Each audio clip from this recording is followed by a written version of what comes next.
Virtually all his rival playwrights found themselves on the straight road to starvation.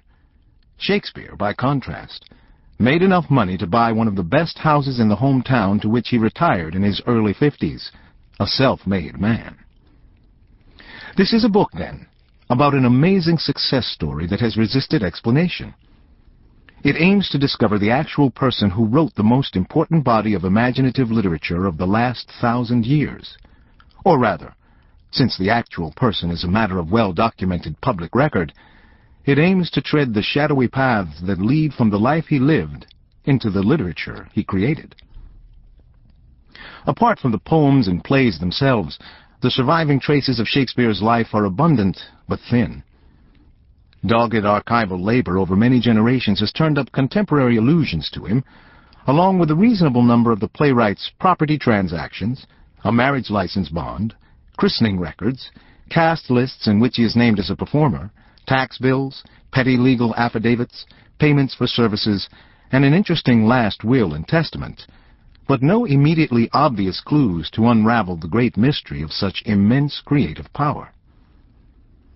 The known facts have been rehearsed again and again for several centuries.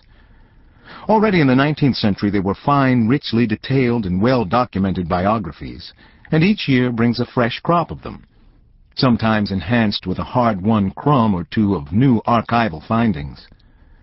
After examining even the best of them, and patiently sifting through most of the available traces, readers rarely feel close to understanding how the playwright's achievements came about. If anything, Shakespeare often seems a drabber, duller person, and the inward springs of his art seem more obscure than ever. Those springs would be difficult enough to glimpse if biographers could draw upon letters and diaries, contemporary memoirs and interviews, books with revealing marginalia, notes and first drafts. Nothing of the kind survives.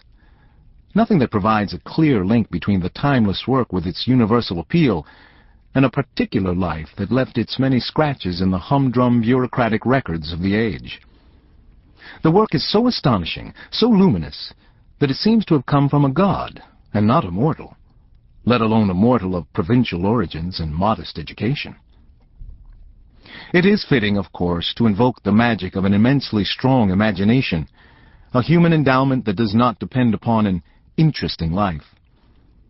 Scholars have long and fruitfully studied the transforming work of that imagination on the books that, from evidence within the plays themselves, Shakespeare must certainly have read.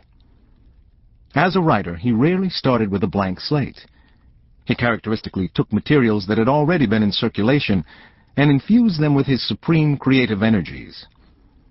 On occasion, the reworking is so precise and detailed that he must have had the book from which he was deftly borrowing directly on his writing table, as his quill pen raced across the paper.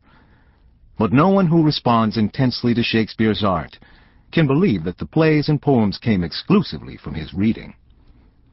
At least as much as the books he read, the central problems he grappled with as a young man, what should I do with my life? In what can I have faith? Whom do I love? Served throughout his career to shape his art. One of the prime characteristics of Shakespeare's art is the touch of the real. As with any other writer whose voice has long ago fallen silent and whose body has mouldered away, all that is left are words on a page. But even before a gifted actor makes Shakespeare's words come alive, those words contain the vivid presence of actual, lived experience. The poet who noticed that the hunted, trembling hair was dew-bedabbled, or who likened his stained reputation to the dyer's hand. The playwright who has a husband tell his wife that there is a purse in the desk that's covered o'er with Turkish tapestry, or who has a prince remember that his poor companion owns only 2 pairs of silk stockings, one of them peach-colored. This artist was unusually open to the world, and discovered the means to allow this world into his works. To understand how he did this so effectively, it is important to look carefully at his verbal artistry, his command of rhetoric, his uncanny ventriloquism, his virtual obsession with language. To understand who Shakespeare was, it is important to follow the verbal traces he left behind, back into the life he lived, and into the world to which he was so open. And to understand how Shakespeare used his imagination to transform his life into his art, To keep listening to this audiobook for free, click the link in the description. It will take you to a free Audible trial where you can listen to this and many other books for free for 30 days.